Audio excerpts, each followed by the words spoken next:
Hoy vinimos a visitar la exposición del Ninot.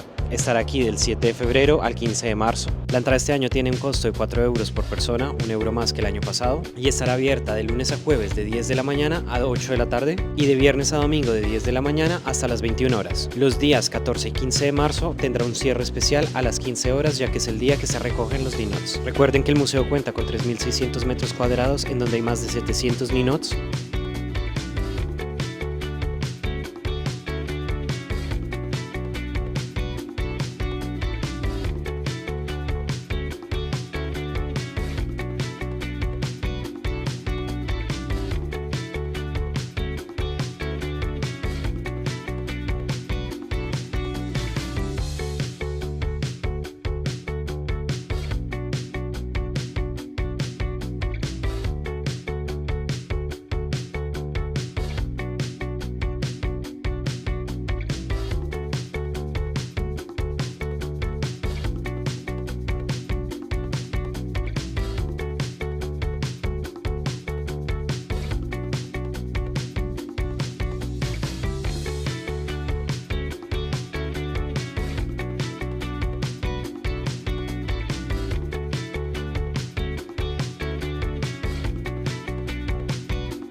Ya estamos aquí terminando el recorrido por la exposición del Ninot.